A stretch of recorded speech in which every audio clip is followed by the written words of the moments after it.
Bien, hermanos, vamos a ver el capítulo de hoy, que es la teología del pacto. Y esto queda grabado para futuros miembros de la congregación que estudiarán este tema. La teología del pacto es la forma en que los bautistas reformados tenemos de ver la Biblia. Siempre lo comparo yo a unos anteojos que nos ponemos. Bueno, estos son transparentes, pero si nos pusiéramos unos anteojos de color azul, veríamos todo azul. Si nos ponemos un anteojo de color rojo, veríamos todo rojo. Y depende la lente o el lente hermenéutico que nos pongamos, es cómo vamos a interpretar la Biblia. Entonces, la hermenéutica es la interpretación de la Biblia con esos lentes, y los lentes de un bautista reformado y de la Reforma en sí, pero especialmente el bautista tiene la teología del pacto. También lo tienen los presbiterianos, la lente de la teología del pacto, pero hay una diferencia pequeña, podemos decir, entre los bautistas y los presbiterianos en cuanto a la teología del pacto. No es exactamente igual. Pero el resto de las iglesias evangélicas han cambiado su hermenéutica especialmente en el siglo XX, donde se impuso el dispensacionalismo, y ven la historia de la redención a través de esa lente, que es de otro color, que tiene otras cosas. Y yo en un momento de mi vida enseñé eso, pero cuando conocí la doctrina reformada entendí que la doctrina histórica de la iglesia y lo que nos muestra evidentemente la Biblia, como vamos a ver en esta tarde, es que Dios se revela al hombre a través de pactos. Siempre a través de pactos. Y para que sea fácil en nuestra mente, hay 3 pactos que tenemos que tener a la hora de leer la Biblia. Y vamos a ver que esos pactos están dichos específicamente por Dios. Primero, el pacto de redención. Segundo, el pacto de obras. Y tercero, el pacto de gracia. Repito, redención, obras y gracia. Pacto de redención, pacto de obras y pacto de gracia. El pacto de redención, hago una introducción, es aquel hecho entre las personas de la Trinidad planeando la salvación del hombre antes de crear al hombre y antes de crear el mundo o el universo. Es un pacto intratrinitario, es un diálogo interno que después, en el despliegue de la historia, de la creación y demás, se ve ese pacto de redención planeado desde antes de la creación del mundo.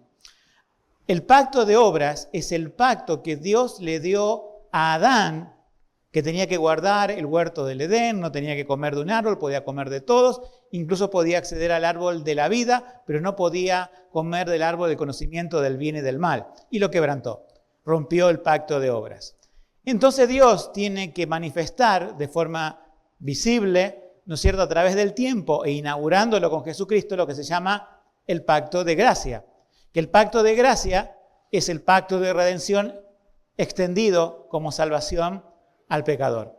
Entonces vamos a ir viendo que pacto de redención, obras y gracia está en toda la Biblia. Por ejemplo, esto queda como tarea porque no podemos desarrollarlo ahora. Si nosotros vamos a Romanos, libro por excelencia que habla acerca de la justificación por la fe, vamos a encontrar que del capítulo 1 al capítulo 3 se nos muestra cómo el hombre rompió el pacto de obras a través de Adán, ¿sí? Cómo Adán rompió el pacto de obras y por eso todos los hombres han llegado a ser pecadores, ¿sí?, condenados. Y Romanos capítulo 3 al 5 vemos cómo Cristo cumple la ley de ese pacto de redención planeado desde antes de la eternidad, pero consumado en la cruz. Y del capítulo 5, del versículo 12 al 21, vamos a ver que el apóstol Pablo pone a 2 cabezas federales. Federales quiere decir representativos. Adán representando a una humanidad caída y Cristo a una humanidad redimida, a los que Dios escogió para redimir. Y vamos a ver de Romanos 6 al 8, que queda como tarea, digo, que las bendiciones del pacto de gracia son la justificación, obviamente, que da la salvación, y la santificación del creyente. Entonces, como ven, desde el capítulo 1 de Romanos al capítulo 8, están estos 3 pactos divididos. Esto mismo también lo encontramos en el libro de Efesios, donde el capítulo 1 nos habla de la elección eterna de Dios. Y cuando habla de la elección en el pasado, en la eternidad pasada, nos está hablando de qué cosa. ¿De qué pacto? El pacto de redención. Luego, capítulo 2, versículo 1 al 3, nos habla de la caída, es decir, la maldición que trae romper el pacto de obras. Y Efesios 2, 4 al 10, tenemos las bendiciones recibidas por Cristo en esa aplicación que hace de nosotros el pacto de gracia. Bien, vamos a ver uno por uno la explicación y la demostración bíblica de que existen estos tres pactos en la Biblia. Porque alguno podrá decir, ¿cómo sé que esto no es una cuestión inventada y que yo puedo ver la Biblia desde otra forma? Por ejemplo, a través de dispensaciones, donde Dios pone en una situación al hombre, el hombre fracasa y pasa así a otra dispensación. Lo que vemos en la Biblia, vamos a ver, es que la palabra pacto está. A veces está implícita, o sea, no explícita, no que figura, por ejemplo, en los primeros capítulos del libro de Génesis, la palabra pacto no está, pero luego sí aparece. Entonces vamos a comenzar por el pacto de obras. ¿Qué es el pacto de obras? Dios estableció con Adán un pacto de obras en el Edén, dándole una ley moral escrita en su corazón, porque lo creó a su imagen, y un mandato específico, ¿sí? Y una prohibición. Primero, este pacto de obras, ¿qué es lo que requería para que el hombre continuara en ese estado de favor de Dios? Bueno, requería una obediencia por parte de Adán y Eva, personal, completa y continua. Y la promesa es tener vida eterna. Ustedes recordarán que Dios puso, aparte de todos los árboles que podían comer, dos árboles. Uno que no debían comer y el otro que le daba la posibilidad de vida eterna. El que no debían comer se llamaba, ya sabemos, el árbol del conocimiento del bien y del mal. El día que de él comieres, ¿cuál era la advertencia, castigo? Morirás. Y después estaba el árbol de la vida, que después de la caída, recuerdan, Dios lo quitó porque decía, si los hombres en un estado pecaminoso ahora comen, van a vivir eternamente en un estado pecaminoso. Y eso no es el propósito por el cual Dios creó al hombre. Dios creó al hombre para salvarlo, también como consecuencia santificarlo y hacerlo a imagen de su Hijo Jesucristo. Pero todo esto se vio afectado por el pecado. Desde la caída, ese ser humano que fue creado a imagen de Dios, después de la caída, o sea, después de comer el fruto prohibido, de desobedecer a Dios, internamente no perdió, podemos decir, la imagen de Dios, pero quedó seriamente afectada y desfigurada, ¿sí? Porque el mal, el pecado, la muerte, entró al hombre. Entonces, tras ese pecado, Dios expulsó del huerto del Edén a Adán y no podía entrar más y quitó el árbol de la vida, se lo llevó para que tampoco accediera a él. Entonces, en los primeros capítulos de Génesis, todavía no tenemos la palabra pacto, vamos a ver qué versículos respaldan esto, pero allí hay un acuerdo. O sea, el que hace los acuerdos es Dios. Dios pacta con Adán diciéndole, tenés vida, y lo puso en una situación muy privilegiada. Algunos dicen, bueno, que el pacto de obras incluye gracia de Dios. Sí, incluye gracia de Dios porque Dios fue condescendiente con los primeros padres, o sea, Adán y Eva, a darle un huerto, a darle muchas comodidades, a darle su compañía y todas esas cosas. Hay gracia, obviamente, en eso, pero no es el pacto de gracia. Es el pacto de obras, el cual tenía condiciones, tenía penalizaciones y tenía virtudes. La penalización fue lo que pasó por romper el hombre el pacto de obras. Algunos dicen, bueno, entonces no existe el pacto de obras porque no está la palabra pacto definida en los primeros 3 capítulos de Génesis. Pero bueno, nosotros vemos que en la creación está ¿quién? La Trinidad, como Padre, Hijo y Espíritu Santo. ¿Y encontramos la palabra Trinidad en la Biblia o tan solo en los primeros 3 capítulos de Génesis? No. Entonces no es argumento para decir, porque no está la palabra Trinidad, no está el concepto de Trinidad en la Biblia. Si Dios le presenta a Eva a Adán, no habla de la palabra matrimonio en los primeros capítulos, pero sabemos que fue un matrimonio. Sabemos que fue el primer matrimonio de hecho. Entonces, aquellos que dicen que no se puede llamar pacto de obras porque la palabra no está en los primeros capítulos de Génesis, podemos decir, una falacia, porque los conceptos sí están. Ahora, vamos a ir a partes de la Biblia donde sí explícitamente está el pacto de obras, o por lo menos nosotros le ponemos pacto de obras porque era una obra que tenía que hacer, haz esto y vivirás, pero que Dios lo llama pacto. Por ejemplo, los invito a buscar, y espero que puedan encontrar este libro que nunca se encuentra, Oseas, capítulo 6, versículos 6 y 7. Ustedes pueden tenerlo ahí completo, pero yo quiero rescatar esta parte que dice, pero ellos, y está hablando de los judíos, pero en sí está refiriéndose, ¿no es cierto?, al primer ser humano. Pero ellos como Adán traspasaron el pacto. Allí hicieron deslealtad contra mí. Fíjense que si bien le está hablando a los judíos, el pueblo del pacto, donde tenemos un claro pacto hecho de Dios con Abraham, ¿no es cierto?, y ratificado así por los patriarcas, pero también está diciendo que Adán tenía un pacto el cual traspasó. ¿Y cuál es ese pacto que traspasó? El pacto de obras. Y fue, al igual que Israel fue en ese momento, Adán fue desleal contra Dios. Porque siguió las palabras, o mejor dicho, la misma actitud de Eva, de que le creyó la serpiente, de que iban a ser como dioses y que, bueno, iban a ser abiertos sus ojos, fueron para mal, por supuesto, y comieron del árbol prohibido. Entonces ahí, Adán y Eva, pero se le hace responsable a Adán porque fue creado primero y es la cabeza de la mujer, como el responsable de traspasar ese pacto. Entonces en Oseas tenemos la mención específica. En Isaías también tenemos, en Isaías 24, una mención explícita de romper el pacto. Podemos leer en Isaías 24, siguiendo ahí con los profetas. Esto está en el versículo 4 y 5. Y está hablando de la tierra en general, de las personas.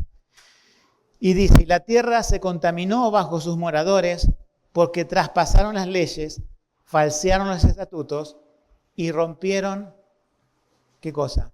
El pacto eterno. Pero si está hablando más allá del pueblo de Israel, está hablando de todas las naciones. Bueno, justamente,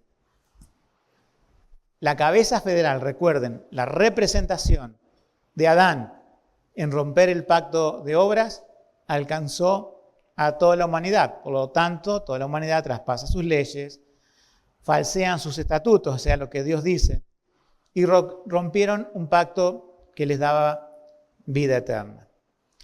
Siguiendo al Nuevo Testamento, ya pasamos del Antiguo al Nuevo Testamento, nosotros tenemos en Romanos capítulo 3, 27 y 28, que en esos versículos, se nos habla acerca de la ley de las obras y la ley de la gracia, que es por la fe, la ley de la fe. Entonces, en Romanos, ahí tenemos como, podemos decir, una comparación entre el pacto de obras y el pacto de gracia. El pacto de obras, falseado, roto, quebrantado, con el hombre condenado, pero en el pacto de gracia con una promesa de restauración, de salvación, todo a través de Jesucristo, y que asegura la vida eterna de los que salva mediante la justificación. Porque Cristo en sí es el único que cumplió el pacto de obras. ¿Vieron cuando la gente a veces piensa que se va a salvar por obras? No tiene idea. No tiene la más remota idea de que en ellos no mora el bien, que en ellos es inalcanzable, que solamente uno que fue santo, verdadero Dios y verdadero hombre, Jesucristo, fue el único que pudo cumplir el pacto de obras. Imagínense que Dios dijo, el que rompa el pacto de obras, morirán. Y nosotros hemos heredado el pecado y también hemos efectuado la práctica de romper el pacto de obras. Ahora, nadie se salva guardando el pacto de obras. Es imposible. Por eso Dios, en el momento de su tiempo, envía a su único Hijo a cumplir el pacto de obras. Y uno dice, bueno, si cumplió el pacto de obras, no tiene que morir, porque la sentencia morirás no recae sobre el que guarda el pacto de obras. Pero ahí viene el intercambio que hace Jesús. Jesús dice, yo guardé el pacto de obra. Ustedes están representados en Adán, que quebrantó el pacto de obras, pero ahora yo les doy la oportunidad de ser salvos a través del pacto de gracia. Entonces Jesús dice, yo cumplo el pacto de obras. Y aunque no merezco la muerte, Él entrega su vida para morir por el pecador que sí quebrantó el pacto de obras. Entonces hace este intercambio, el inocente por el culpable, el inocente Jesús por el culpable que soy yo, que sos vos. Y allí Dios nos imputa la justicia de Cristo, la justicia de haber guardado el pacto de obra. Y por su muerte también somos salvos, somos en esa doble imputación de manera salvos. Romanos capítulo 5, versículo 14 al 19, también como tarea, confirma que la transgresión de Adán trajo condenación, mientras que la obediencia de Cristo resulta en salvación, justificación y santidad de vida. El pacto de obras, acá hay una cuestión, espero que todos puedan leer ese libro en forma personal en casa, el libro que estamos dando. Nos muestra un aspecto del pacto de obras, de la gran responsabilidad que tenía Adán en ese Edén. Y quizás nunca lo viste así, pero imagínate que ese Edén era como un templo, era un lugar especial, ¿sí? Y había un representante allí. ¿Cómo un representante? Sí, Adán. Los primeros seres humanos eran representantes de toda la humanidad que venía. Edén era un templo porque Dios se paseaba por el Edén, charlaba como el hombre, y dice que el agua corría, y algunos sugieren que esa corriente de agua era como algo caudaloso, como algo que venía, ¿no? Una cascada exactamente, pero algo que venía de un lugar alto. Se dice, o se supone, que el Edén estaba sobre una región elevada, sobre un monte. Ustedes recuerdan que Dios siempre obra en montes. El monte Sinaí, que dio la ley, el monte Calvario, que efectuó la salvación, y posiblemente el Edén estaba en un monte, y ese Edén era como un templo con un representante que era Adán. Al igual que los títulos de Cristo, el autor menciona que era sacerdote, profeta y rey, pero en otro sentido, ¿no? Él podría haber hecho esto, o sea, hipotéticamente, Adán podría haber hecho esto. Dios le dijo, puedes comer de todos los árboles menos de este.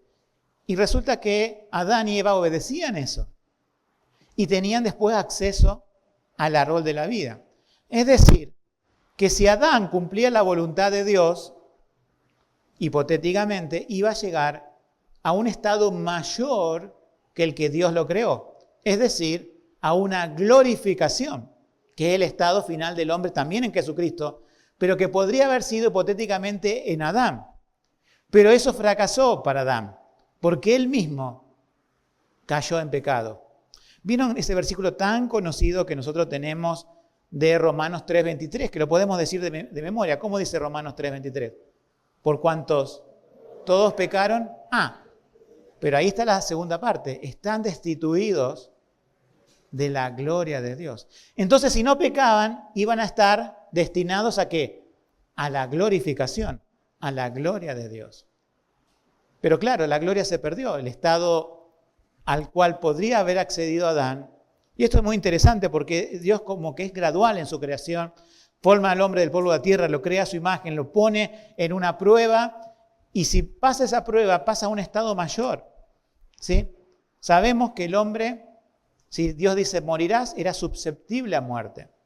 Pero podría haber pasado la prueba y ya dejar de ser susceptible a muerte y vivir la vida eterna glorificado.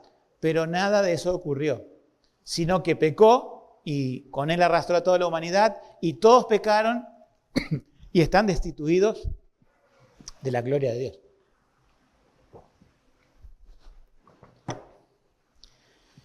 No alcanzan la gloria de Dios.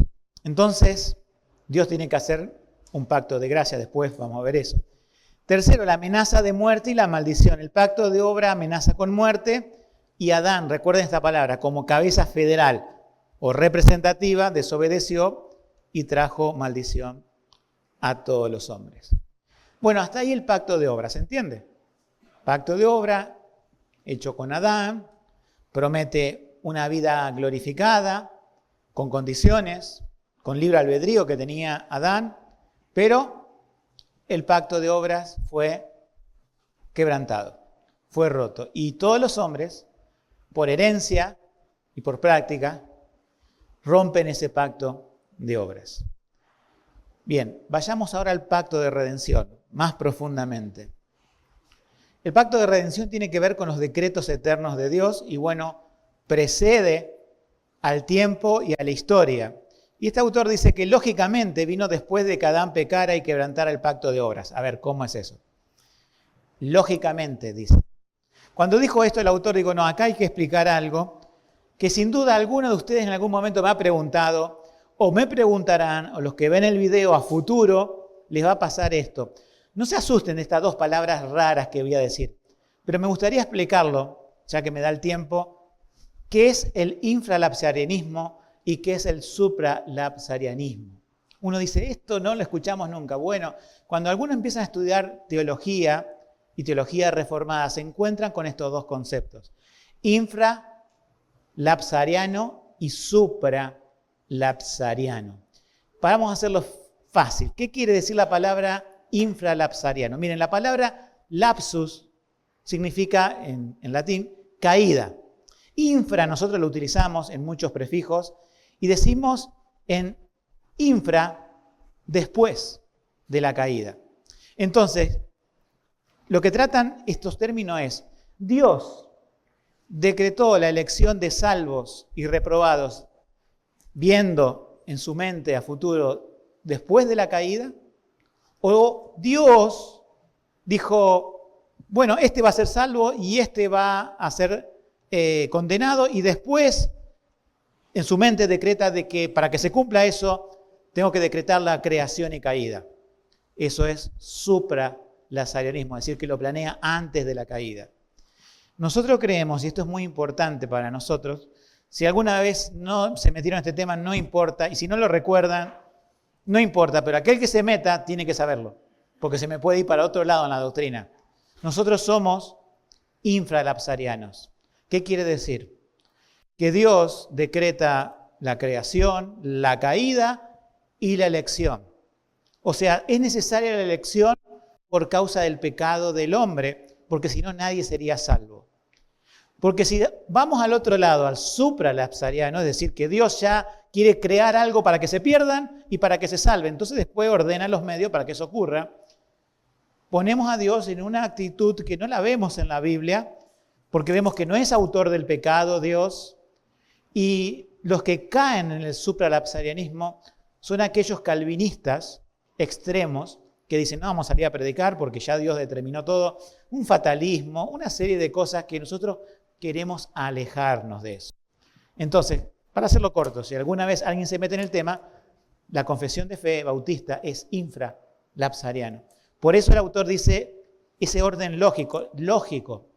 Dios en la eternidad, recuerda que estamos hablando ahora del pacto de redención, determinó a quién iba a elegir, pero lo tuvo en cuenta porque sabía que el hombre iba a pecar. No lo sorprende a Dios, y esto es, obviamente, para nuestra teología es muy fácil, pero hay gente todavía dentro de los evangélicos que siguen pensando, bueno, que Adán sorprendió a Dios y Eva al pecar, y ahora Dios tiene que tener un plan B. No, el plan estaba ya hecho, y el plan estaba hecho en forma de pacto. La Trinidad dijo, vamos a hacer esto, y vamos a manifestar esto, porque sabemos que el hombre va a caer. Y lo hizo pensando en el hombre que ya cayó. Por lo tanto, ese es el acuerdo lógico.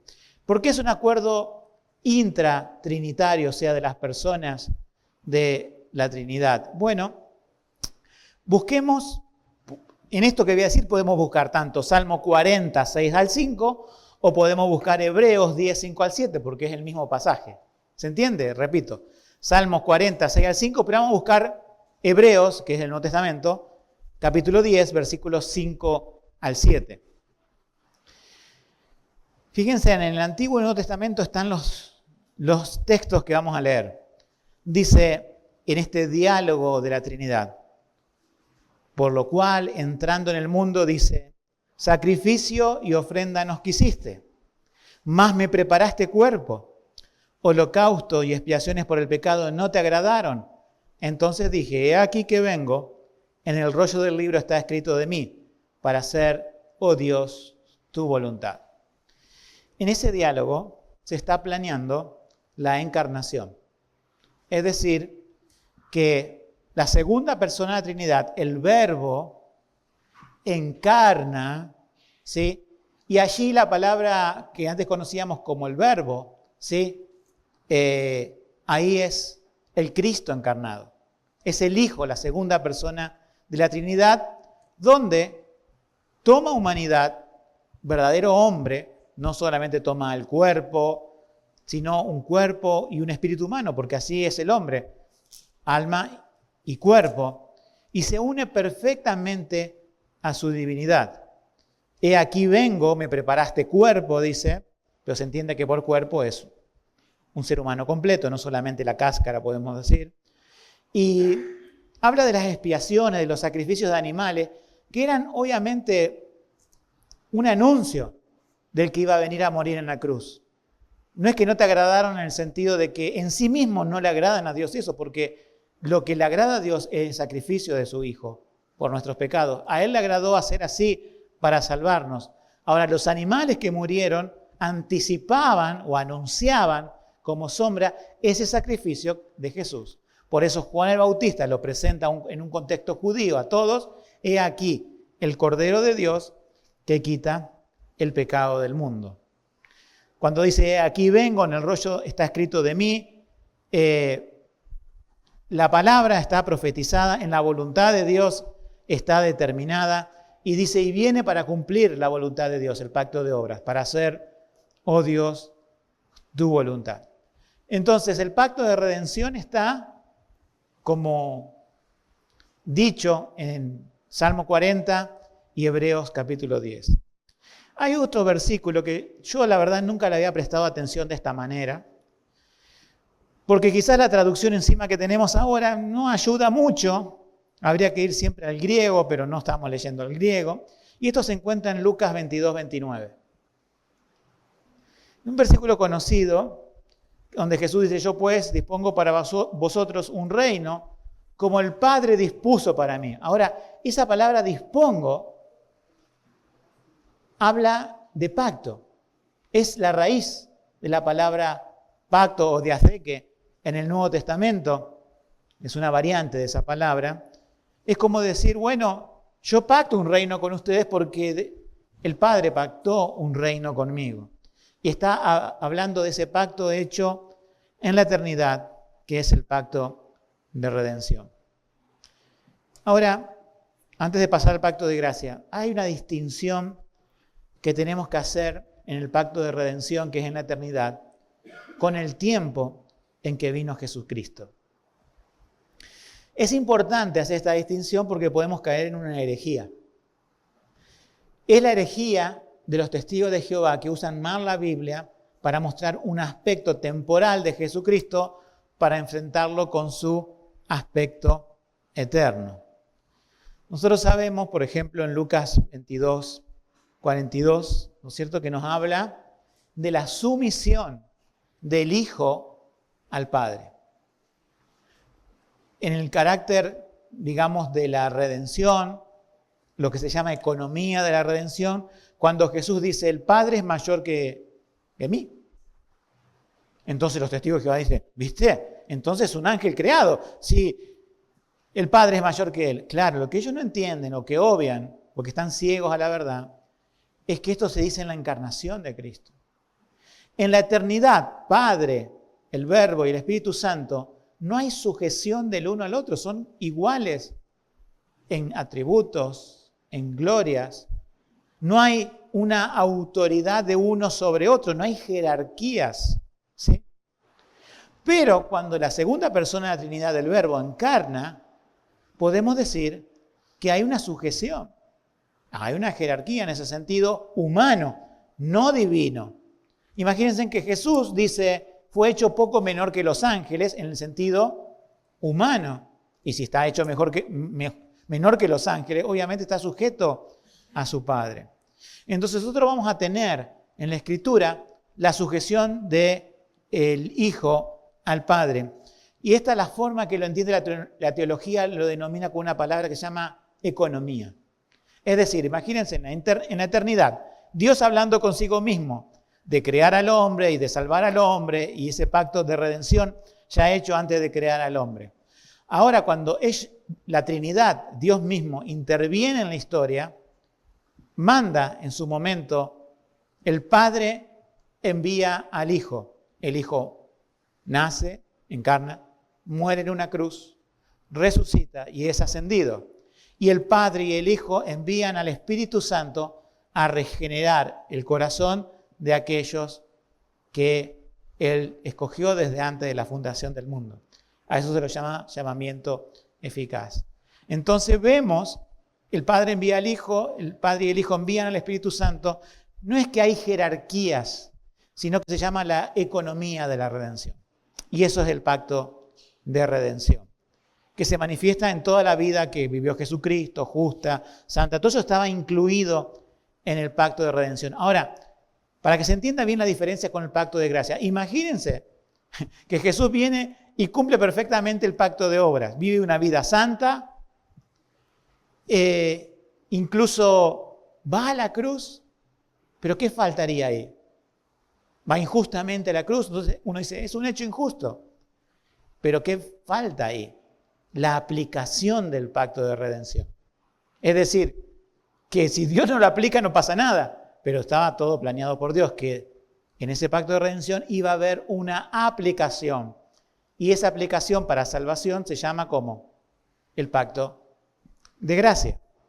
Entonces el pacto de redención parecería teórico, pero no, es práctico en la vida, en la encarnación de Jesucristo, pero el pacto de gracia es la aplicación, podemos decir, de todos los beneficios del pacto de redención.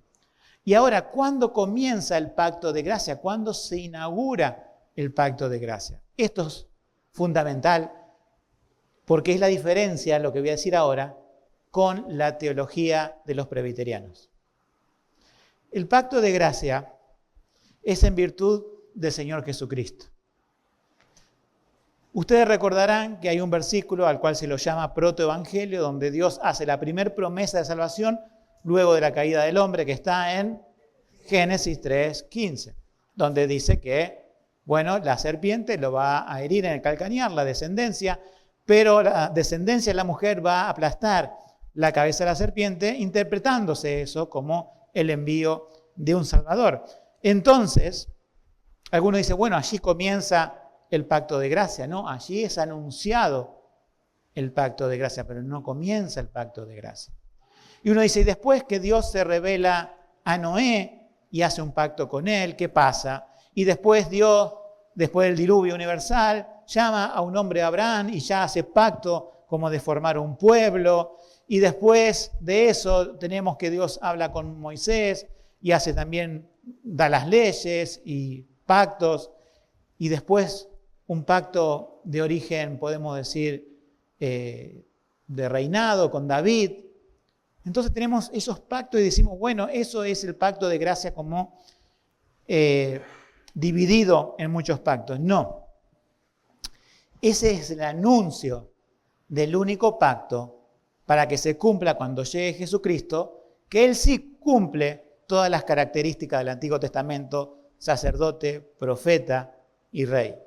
Entonces a Jesús se lo presenta en el Nuevo Testamento como el único sacerdote que puede interceder con Dios, ya no necesita el sacerdocio arónico, Cristo es nuestro sumo sacerdote, se lo presenta como el profeta final que vendría después de Moisés, donde Moisés mismo dice, después de mí vendrá alguien que será un profeta y es el profeta de los profetas.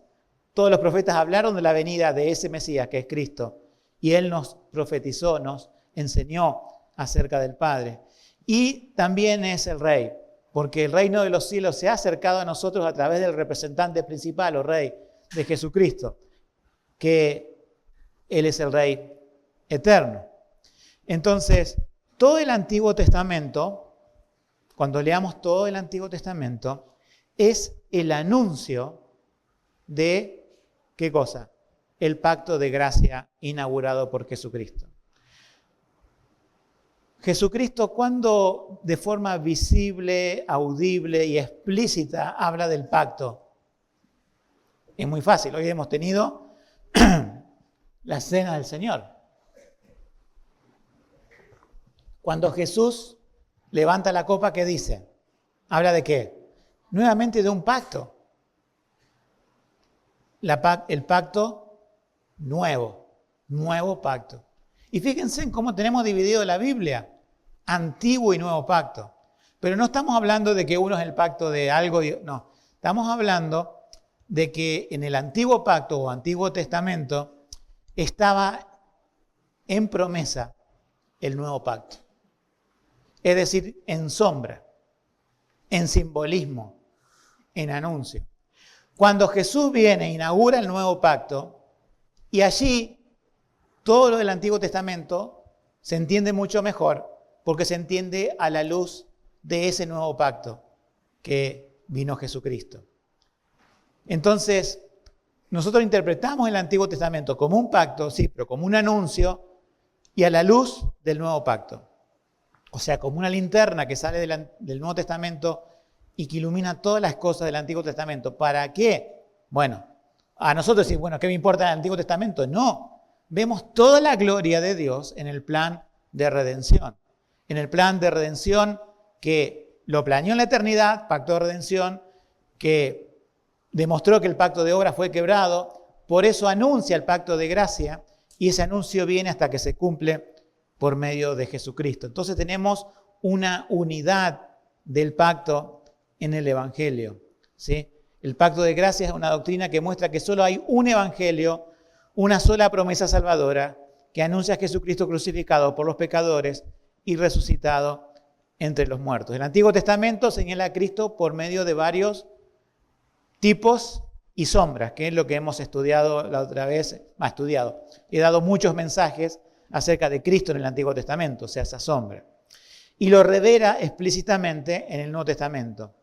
Y la doctrina que declara que hay solo una promesa salvífica de gracia en la Biblia, el Evangelio de Jesucristo, que se entreteje, como alguien dice, como un hilo de oro a través de la Biblia, desde Génesis hasta Apocalipsis. Todo el Nuevo Testamento habla del pacto de gracia, por más que mencione el pacto de obras, por más que mencione el pacto de redención. Por ejemplo, Hebreos 9:15. Así que por eso es mediador, Jesús, ¿no? Del Nuevo Testamento o pacto, es lo mismo. Para que interviniendo la muerte para la redención de las transgresiones que había bajo el primer testamento, los que son llamados reciban la promesa de la herencia eterna. Entonces Jesús es el que inaugura el nuevo pacto. En él se cumplen todas las promesas de redención y él las lleva a cabo perfectamente y vence, ¿no es cierto?, en la cruz para que podamos tener vida. Entonces, cuando nosotros veamos los pactos de Abraham, de Moisés y David, ¿sí?, son en virtud de Cristo y su pacto, ¿no es cierto?, nuevo pacto que él inaugura. Ahora, ese nuevo pacto se hace con la iglesia. 1 Corintios 11:25, el versículo de la cena que habla del nuevo pacto, pero también, fíjense cómo dice Gálatas 3:29. Y esto es para remarcar una diferencia con el dispensacionalismo. Y si vosotros sois de Cristo, sea un condicional. Si ustedes son creyentes, ¿qué pasa? Ciertamente descendencia de Abraham sois y herederos conforme a la promesa o pacto. El problema con el dispensacionalismo es que hace un plan de redención para la iglesia y un plan de redención para Israel como si fueran dos pueblos diferentes y dos cosas separadas, ¿sí? Ese es el gran problema, dentro de muchos problemas. Entonces, cuando creemos en la teología del pacto, sabemos que el pacto es de Dios con un solo pueblo que salva.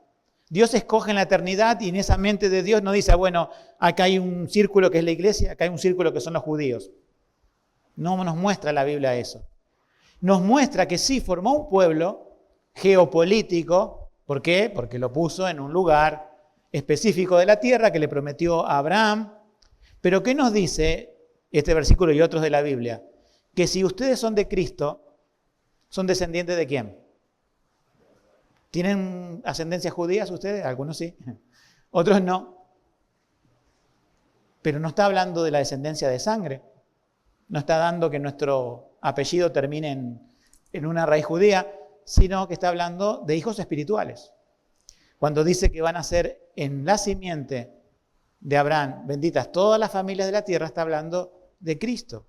Entonces, dividir que Cristo tiene dos pueblos, como si tuviera dos esposas, no, tiene una sola esposa, por la cual, como dice Efesios, dio su vida en la cruz. Entonces, de esa forma, la teología del pacto es consistente en todas sus partes. Y cada vez que estamos leyendo la Biblia, tanto del Antiguo o Nuevo Testamento, vamos a ir saltando a uno: pacto de obras, pacto de redención, pacto de gracias. Siempre estamos rebotando en esos tres pactos. Y tenemos que entender, cuando leamos la Biblia, a veces dentro de qué contexto se dice determinado versículo. Bien, las promesas del pacto de gracia. Ahí, esto está en Hebreos capítulo 8, versículo 8 al 12. Podemos decir que hay 4 beneficios o 4 secuencias del pacto de gracia, lo cual coincide con lo que llamamos el orden de la salvación. El orden de la salvación, en el tiempo de la Reforma lo llamaban en latín el ordo salutis, pero que nosotros lo entendemos como un orden. ¿Cómo efectúa Dios la salvación del hombre en su pacto? Bueno, primeramente, sabemos que esto no está, digamos, estamos viendo ya la aplicación del pacto de gracia, pero sí hay una predestinación, ¿sí? Pero no vamos a hablar de eso ahora, ¿no? Hay un escogimiento, porque estamos ahora en el pacto de gracia, estamos con eso en el pacto de redención. Pero hay un llamamiento, y esa es la primera promesa, de ser llamados eficazmente. Es la promesa de decir, yo seré su Dios y ellos serán mi pueblo, de Hebreos 8:10. ¿Sí?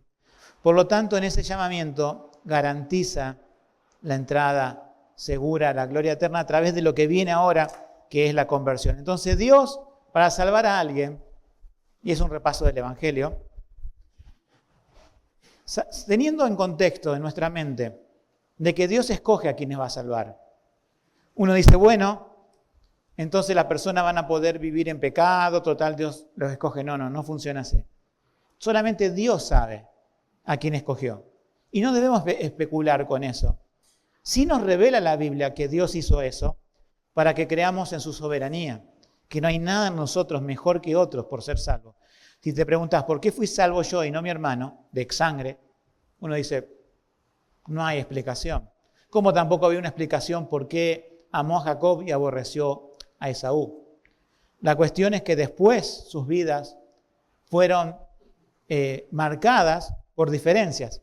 Jacob tuvo su llamamiento cuando luchó contra el ángel.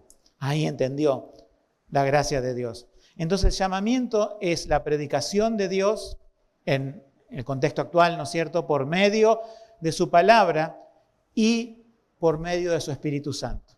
Eso es el llamamiento. A uno lo llamamos llamamiento externo, que es el audible, que es la responsabilidad de la iglesia y de cada creyente predicar, pero hay otro que nosotros no podemos hacer, que lo hace el Espíritu Santo, aquello que escogió Dios, que es el llamamiento interno.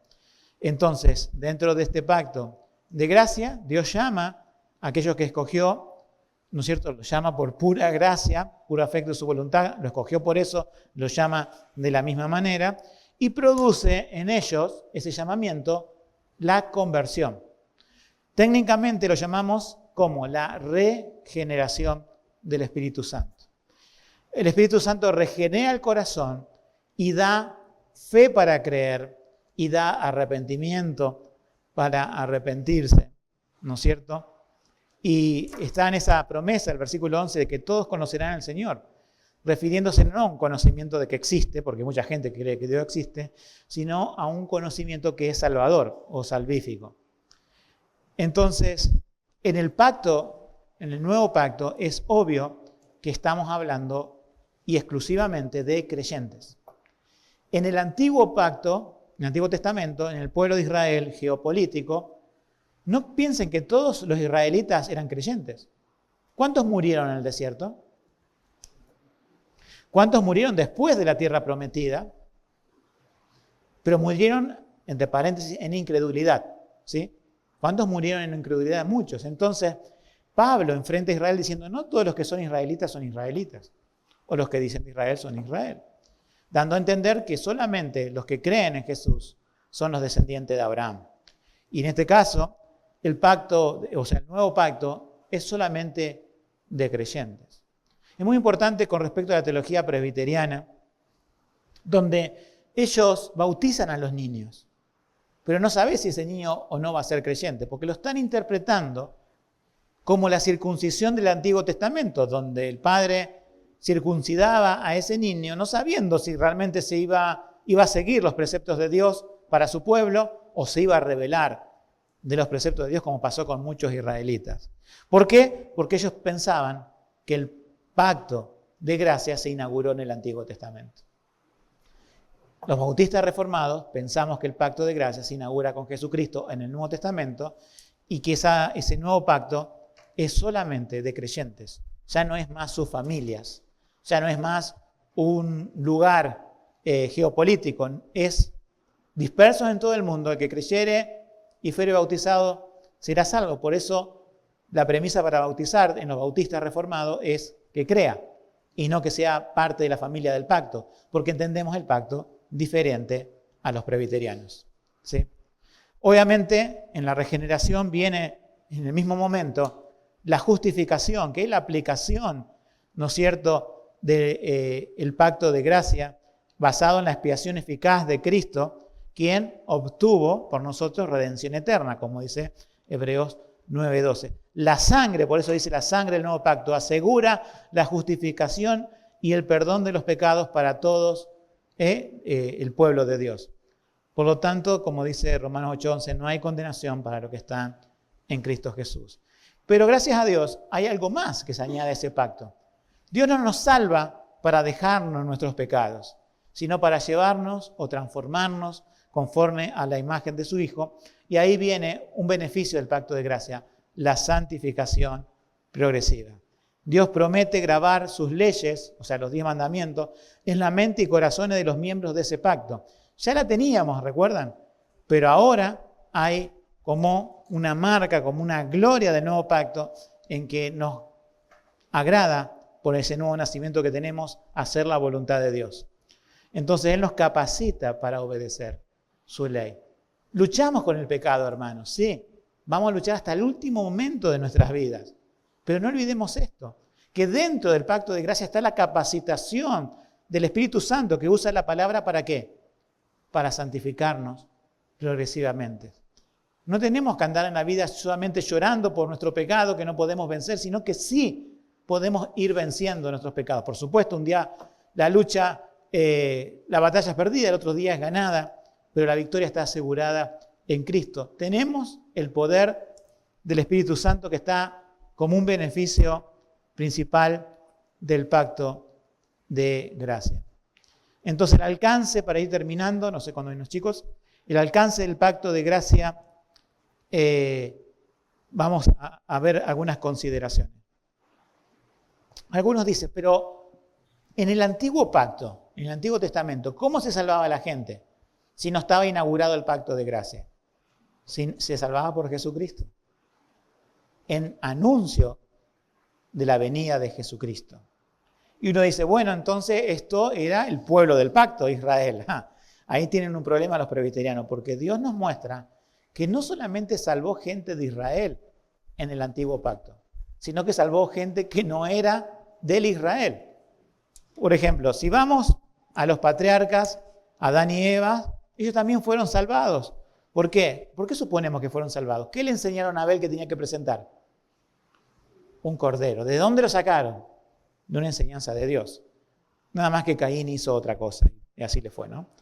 Pero tenemos que había personas como Abel, que sacrificó un cordero, como Set, que se empezó a llamar por el nombre de Dios, como Enoc, que caminó con Dios, como Noé, que halló gracia delante de los ojos de Dios, como Melquisedec, rey de justicia, como Jetro, suegro de Moisés, y era madianita, no era israelita, como Caleb, que era ceneseo, no era, podemos decir, de Israel, sino de origen cananeo, como Rahab, esa prostituta que se convirtió, que era cananea también, como Ruth, la moabita, que no era del pueblo de Israel, bueno, la reina de Sabá, que visitó a Salomón, la viuda de Sarepta, Naamán, ese comandante arameo, estamos hablando de los tiempos de Elías y Eliseo, Job, los marineros de Jonás, el pueblo de Nínive, que le fue a predicar Jonás.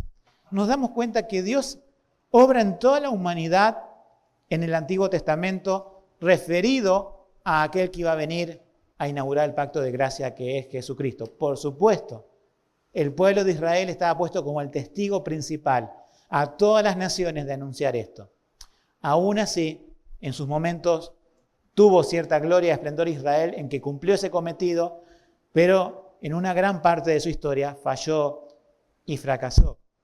Y a pesar de todo eso, Dios no abandonó a su pueblo Israel en virtud de su pacto, sino que cuando vino Jesús nació de esa promesa que iba a ser hijo de Abraham y que iba a pasar por David.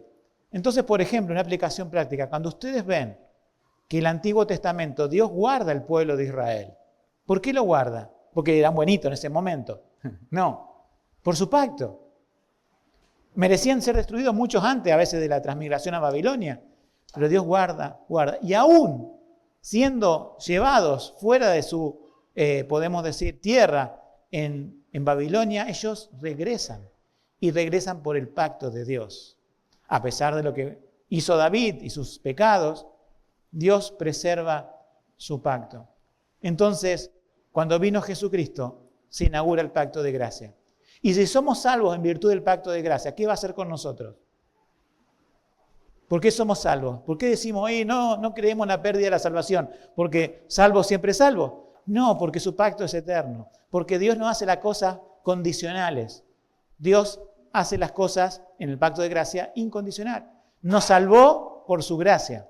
Hubo condiciones en el pacto de obra, pero ya no estamos en ese pacto de obra para salvación, sino que Jesucristo cumplió el pacto de obras, aplicó en nosotros la salvación y ahora nosotros disfrutamos del pacto de gracia que no viene sin estas bendiciones, como también hablamos de la santificación, porque si no, Dios no dejaría, ya están bajo la gracia, pequen. No, nos salvó y también nos santifica.